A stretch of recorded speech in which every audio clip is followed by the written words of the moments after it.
Hola, buenas tardes. Estamos aquí reunidas mi compañera, Sofi, y yo, quienes traemos algunos temas sobre el neurodesarrollo. En este episodio hablaremos sobre qué es el neurodesarrollo, cuáles son trastornos que se pueden presentar y algunas estrategias en el aula para poder compartir. Adelante, Sofi.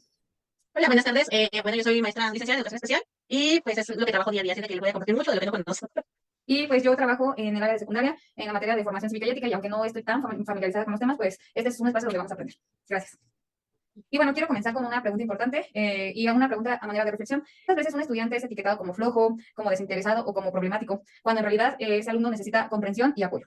Entonces, bueno, al menos en mi área de secundaria, creo que muchos maestros que no tenemos como el conocimiento de pues, este tipo de trastornos, sí etiquetamos, y me incluyo, a veces a los niños sin entender el por qué están actuando así. De mi experiencia, muchas veces pues existe confusión, existe pues, la resistencia de los maestros, porque son niños que no están dentro de la norma, que salen de la norma. Entonces los etiquetan como los que no saben, los que les saltan del grupo, el alumno problema, o ya muchas veces dicen los maestros, el alumno va, el alumno con barreras, cuando pues las barreras son de fuera del alumno, no propiamente que el alumno las traiga en cuenta en sí mismo. Yo considero que es por falta de conocimiento, por falta de información y porque pues generalmente le tememos a lo que no conocemos. Y por eso la importancia de la difusión y la importancia de conocer los trastornos del neurodesarrollo, porque después son alumnos que ya están integrados a la escuela, que ya están incluidos en la escuela. Entonces, pues qué mejor que conocer, porque en algún momento nos van a tocar, ¿sí o no? Es Sí o correcto. sí. Es correcto, porque muchos maestros a veces están renuentes en el a poder atender o incluir a los niños. Yo he escuchado muchos que dicen, es que es trabajar doble, es que nosotros no somos especialistas, Ujú. es que se deben de canalizar con personas, pero pues ya los tenemos que incluir. Y pues al final de cuentas, creo que esa actitud pues no ayuda para nada, al contrario, pues lo que hace es excluir o hasta cierto punto pues también discriminar. Entonces, pues ya es un campo en el que nosotros estamos desempeñándonos y nuestra obligación y nuestro deber es ser competentes para poder atender a esos niños que necesitan recibir pues una educación al igual que todos. ¿Saben? Entonces, para esto pues vamos a compartir qué es lo que es el neurodesarrollo. Como yo lo entiendo, es que este proceso es el que permite que el cerebro crezca, madure y aprenda. Este empieza durante la etapa de la gestación, se va desarrollando en la etapa de la infancia y termina en la etapa de la adolescencia. Sofi, ¿nos quieres compartir? El desarrollo pues empieza desde la gestación.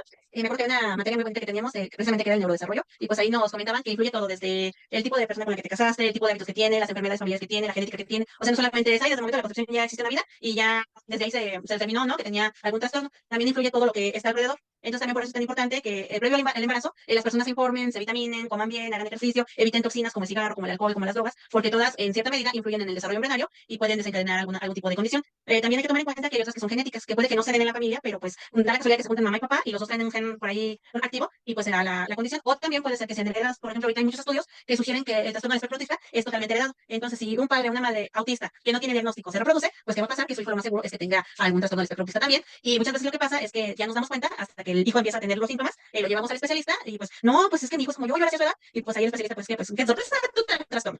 Sí, y relacionado con lo que mencionas, muchas veces, y en la actualidad se ve bastante que, pues, tanto papá como mamá ingieren bebidas alcohólicas y demás. Entonces, yo en lo personal como que he visto un aumento de niños que presentan trastornos. No sé si es mi percepción o quizás sea porque a lo mejor ya conozco un poco más del tema y puedo identificar, pero es algo que yo he visto en los últimos años. Entonces, no sé si vaya por ese lado o porque pues sí sea genética, pero sí es algo que yo he visto más. Incluso pues también el hecho de que los niños estén largas jornadas en pantallas y demás, creo que también influye demasiado para que los niños puedan adquirir ciertos trastornos y que pues evidentemente no se desarrollen, por ejemplo, en el lenguaje, en la comunicación y demás.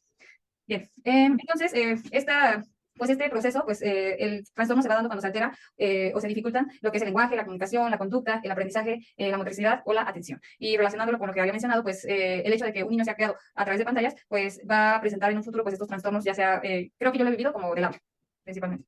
O atención, también. Fíjate que sí es muy importante eso que estás diciendo, estar imitando el lenguaje, que tu mamá te esté hablando, que te esté cantando, que estés viendo cómo interactúan los demás adultos, a que veas que nada más está la tele prendida, o lloras y te dan el celular, te ponen TikTok, o que tus mismos papás, los mismos adultos de tu entorno, los mismos niños de tu entorno, están todo el día en la pantalla, entonces no hay estimulación y por lo tanto se viene este rezago en la comunicación oral. Sí, incluso hasta, por ejemplo, en la atención, pues yo es algo con lo que a veces batallo con niños de secundaria, porque siempre como la atención está un poco más en pantallas, o sea, ya hasta nos está ganando esta parte de, pues, se enfocan 100% de atención en las pantallas que, pues, en personas reales o en jugar, o sea, ya no se da tanto como este juego que, pues, yo creo que a partir del juego también viene la motricidad. Entonces, pues, en muchos aspectos. Son realmente los trastornos del neurodesarrollo. Del neurodesarrollo son alteraciones que aparecen desde etapas muy tempranas de la vida y afectan de forma significativa el cerebro cuando se desarrolla y cómo funciona. Esto viene a impactar en las habilidades como la cognición, la motricidad, el lenguaje, la interacción social y la conducta. En palabras de Tapar, Cooper y Ruther, son condiciones heterogéneas donde hay retrasos o alteraciones en habilidades motoras, sociales, de lenguaje y cognitivas. El cerebro forma sus circuitos de manera distinta, lo que provoca que el niño aprenda y procese el mundo de otra forma. Son muy comunes, afectan entre el 10 y entre el 5 y el 10% de la población, empiezan desde muy temprano y son una forma diferente del neurodesarrollo. No es que el niño en algún momento se va a componer, no es una enfermedad, no es que si te doy la pastillita mágica ya tienes la cura, no, es algo inherente al niño con lo que se tiene que trabajar, se tiene que atender y justamente entre más temprano se haga, mucho mejor. Algunos trastornos del neurodesarrollo se notan desde que son bebés, por ejemplo la discapacidad motriz, otros como el autismo, como hasta los 2 3 años, cuando ya las exigencias de la vida superan las habilidades del niño, y otros como los trastornos de lenguaje, de la comunicación, de la escritura, hasta que entran a la primaria y pues no pueden acceder a estas habilidades. Bien, y aquí quisiera como hacer hincapié en la responsabilidad que nosotros tenemos como docentes. Bueno, al Ujú. menos yo creo que en mi caso, cuando los niños llegan a secundaria, hay muchos niños que vienen pasando así preescolar, primaria y a veces se detecta. Y se detecta por lo que yo mencionaba, o sea, anteriormente como que no se tenía conocimiento de estos trastornos, no se tomaban en cuenta. Y el hecho de que vaya pasando una etapa, un grado y demás, y el trastorno pues va aumentando, entonces, porque no se está teniendo la atención adecuada con ese alumno. Entonces, la principal responsabilidad que nosotros tenemos pues es el detectar. Y el detectar, ¿cómo hacerlo? Es sospecho que este alumno te presenta esto, porque muchas veces nos vamos al extremo de, ese niño es autista, ese niño es hiperactivo. Pero no podemos nosotros como docentes, creo, dar un diagnóstico, sino tenemos que canalizar para que los especialistas puedan atenderlo. Nosotros únicamente pues hacer nuestra recomendación con mamá o con papá si no se tiene el servicio de USAID, entonces no dar un diagnóstico como tal, porque muchas veces hasta podemos llegar como a espantar a un papá y a veces ellos están renuentes a aceptar que a lo mejor pues el hijo presenta algún tipo de trastorno, ya que pues también no es algo que comúnmente se hable de ello. Fíjate que en esta parte, en USAID es muy común que te acercas a los papás porque ya hubo una canalización, ya hubo una evaluación y te acercas a los papás para explicarles por qué se le va a prestar el servicio al niño y si ellos autorizan o no, y su cara es de terror. Así de, pues, ¿por qué me está diciendo esto? Y también aquí es importante señalar que USAID, los servicios de educación especial, ni siquiera la psicóloga, somos capaces de diagnosticar. Se puede detectar indicios, parámetros y con estos hacer una canalización al neurólogo, al psiquiatra, al otorrinolaringólogo, al foniatra, pero nunca. El principal es la discapacidad intelectual. Esta se caracteriza por limitaciones de razonamiento, planificación y conducta adaptativa. Afecta áreas como el lenguaje, las matemáticas, el autocuidado, habilidades sociales y socioemocionales. También está el retraso global del desarrollo, que generalmente se presenta entre el nacimiento, los meses de vida y los 5 años, y afecta a más de 2 áreas, por ejemplo, la cognitiva, la motora, el lenguaje, lo social o actividades de la vida diaria.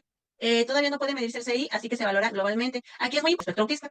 El trastorno del espectro autista incluye dificultades en la comunicación, la interacción social, la flexibilidad y son muchas conductas repetitivas. Los niños pueden tener intereses en desarrollo, que es el TDAH. Este se caracteriza por la desatención, la hiperactividad, la impulsividad o una mezcla de los tres. Aparece generalmente antes de los 7 años y debe de verse en más de un entorno, escuela y casa. También, pues estos trastornos pueden ser de la comunicación. Aquí entra el lenguaje, lo fonológico, tartamudez o trastorno de la comunicación. Puede ser un alumno que habla muy poco o usa frases incompletas, puede ser un alumno que pronuncia mal ciertas palabras o que no se le entiende, enfocado a la tartamudez, o el que no logra seguir el hilo de una conversación o no entiende como chistes. Por otro lado, también tenemos trastornos motores. Un estudiante extremadamente torpe para recortar, para correr, para escribir, lo que vendría siendo la dispraxia. Otro alumno que repite movimientos como balancearse o mover las manos, tiene que ver con los trastornos de movimientos estereotipados. O alguien que parpadea o hace sonidos o encoge los hombros involuntariamente, son trastornos de tics o síntomas. Como siguiente trastorno serían específicos del aprendizaje, que pueden ser la dislexia, que es lectura lenta, confusión en las letras, problemas de comprensión. También tenemos la disgrafia, que pues, aquí entra la mala letra, dificultades para organizar ideas al escribir, y la discalculia, que esto va enfocado en los números, secuencias, cálculos de razonamiento matemático. Y obviamente todos estos trastornos, pues al poderlos canalizar, pues ya se pueden atender o hacer las adecuaciones como mencionábamos, que eso es lo que pues, sería nuestro papel. Ni se hablaba tanto de los trastornos. Entonces, actualmente la escuela que ahora es inclusiva y que ahora podemos tener todo tipo de características de alumnos, pues no preparó a maestros que a lo mejor ya tienen 20 años de servicio para tener las posibilidades de poder ayudar. El hecho de que se haya incluido ahora todo niño, todo niña en la educación, pues también nos dejó a nosotros como maestros poco preparados para poderles dar la atención necesaria que pues los alumnos requieren. Por eso nuestra obligación es identificar y canalizar. Eso es creo que lo más importante y con ello pues también las adecuaciones a nuestras planeaciones y no ser renuentes, no rechazar, no discriminar nuestra planeación. A mí me gustaría cerrar con una frase que me dijo mi primer supervisora cuando empecé a trabajar. Pues nos juntó y pues bienvenidos, pues ya están en educación especial, órale, a los trancazos. Pero pues a mí me gustaría que levante la mano quien cree firmemente que todos los niños pueden aprender. Y pues todos levantamos la mano y, pues me da mucho gusto, porque si realmente no tienen esa creencia, si realmente no están con esa convicción, entonces, ¿qué estamos haciendo aquí?